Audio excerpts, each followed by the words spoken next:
Alhamdulillahilladzi khalaqal mauta wal hayata liyabluwakum ayyukum ahsanu amala wa huwal azizul ghafur. Asyhadu an la ilaha illallah wa asyhadu anna Muhammadan abduhu wa rasuluh.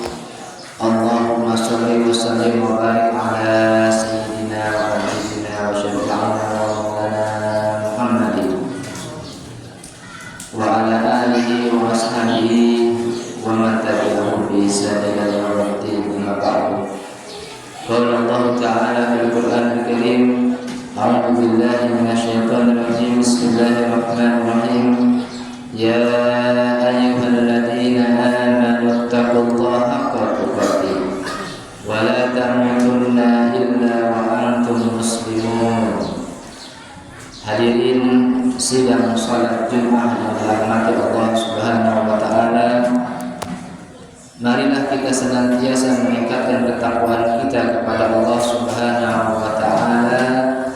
Takwa dalam arti yang sebenar-benarnya takwa, dengan mengerjakan segala perintah-perintah Allah dan meninggalkan segala larangan Allah Subhanahu wa taala. Hadirin sidang salat Jumat yang dirahmati Allah Subhanahu wa taala. Dalam kehidupan ini, selain kita harus mencintai Allah, mencintai Rasulullah, mencintai orang tua, cinta guru, cinta teman, kita juga harus mencintai kitab suci Al-Quran. Orang-orang yang cinta kepada Al-Quran itu, hatinya itu memiliki tanda-tanda. Di antara tanda-tanda orang-orang mencinta Al-Quran adalah yang pertama, ia senang bertemu dengan kitab suci Al-Quran. Senang sekali. Ya, hampir setiap hari dia bertemu dengan kitab suci Al-Quran, kemudian membacanya. Yang kedua, cirinya hati orang yang cinta Al-Quran adalah senang ia berlama-lama dengan berdoa dengan Al-Quran. Senang berdoa dengan Al-Quran. Yang ketiga adalah rindu apabila tidak berjumpa dengan Al-Quran, dengan kitab suci Al-Quran. Sangat rindu. Misalkan dia sedang pergi kemana, tertinggal Al-Qurannya, maka dia selalu terpikirkan Al-Quran, dan begitu pulang langsung dibacanya Al-Quran. Hadirin dirahmati Allah Subhanahu wa taala. Kemudian, apakah tujuan kita dari membaca Al-Quran? Tujuan kita membaca Al-Quran adalah yang pertama, sawabun. Artinya mendapatkan pahala, mencari pahala dari Allah Subhanahu wa taala. Tentunya kita baca dengan ikhlas, mencari ridhonya Allah Subhanahu wa taala. Berapa pahala kita membaca Al-Quran? Rasulullah sallallahu alaihi wasallam bersabda, "Man qara'a harfan min kitabillah falahu hasanatun wal hasanatu bi asyri amsalha." Barang siapa yang membaca satu huruf dari kitab suci Al-Quran, maka baginya satu kebaikan, dan satu kebaikan itu dibalas dengan 10 kali lipat pahala amal kebaikan. 10 kali lipat pahala kebaikan.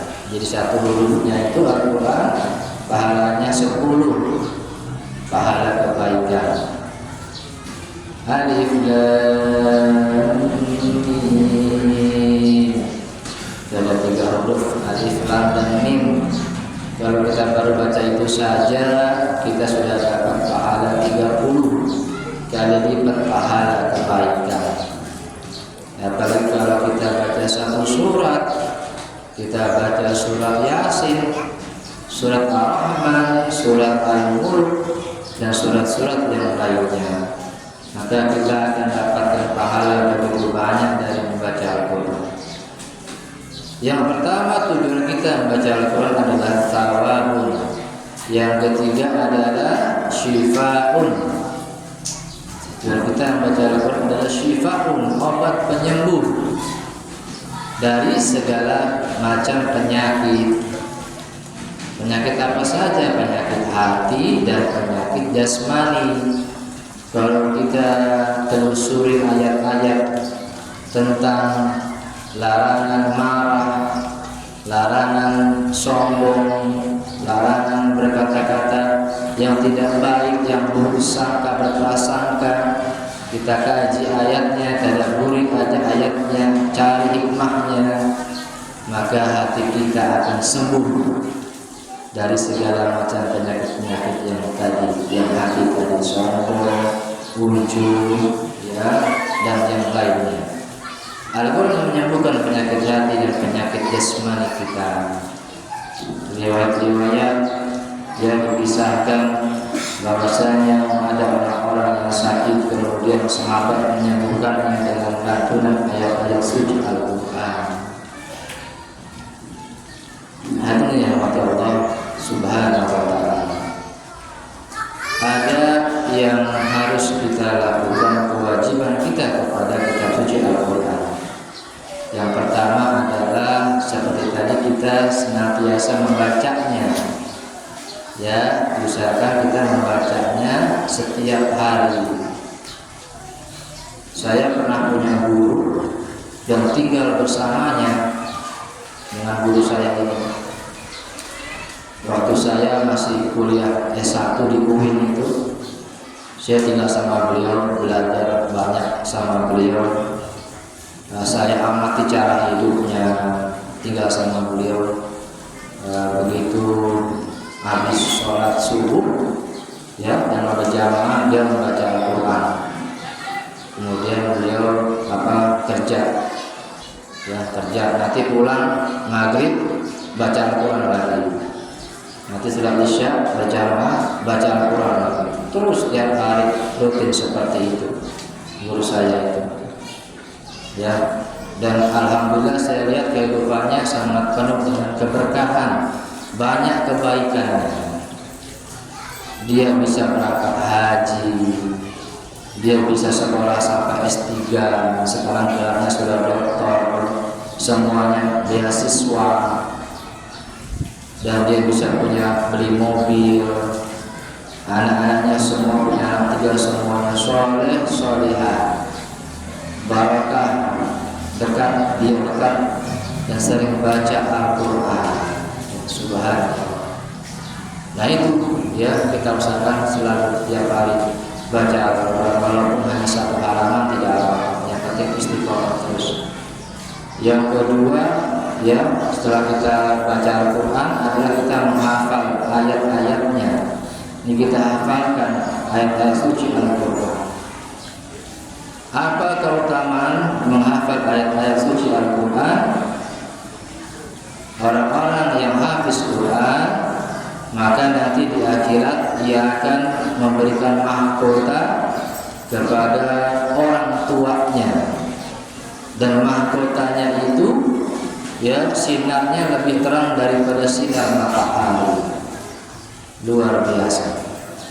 Kemudian orang-orang yang menghafal Al-Quran, maka dia akan diberikan kecerdasan oleh Allah Subhanahu wa ta'ala. Jadi orang-orang yang cerdas, pintar, bisa membedakan yang baik dengan yang benar. Dan orang-orang yang menghafal Al-Quran, maka dia di alam barzah, dia tidak akan disiksa oleh malaikat. Ya, malaikat yang penjaga alam kubur itu nggak bakal berani siksa orang yang di kepalanya ada hafalan Qur'annya. Nggak bakal berani, takut dia. Ya, benar-benar nggak berani. Jadi aman. Makanya hadirin semuanya dicoba menghafal Al-Quran, ya, juz 30. Kalau nggak mampu 30 juz, kita usahakan tahun ini selesailah bisa hafal 1 juz 30, insya Allah. Supaya tadi tidak diazab, tidak dipukul oleh malaikat dan berkah hidup kita. Hadirin rahmat Allah Subhanahu wa taala. Setelah kita membaca, menghafal ayat-ayatnya, kemudian kita mentadabburinya, kita kaji, teliti ayatnya, ya, dicari pelajarannya apa, kandungannya apa, hikmahnya apa. Misalkan ada ayat surah Al-Alaq, Iqra bismi rabbikal ladzi khalaq.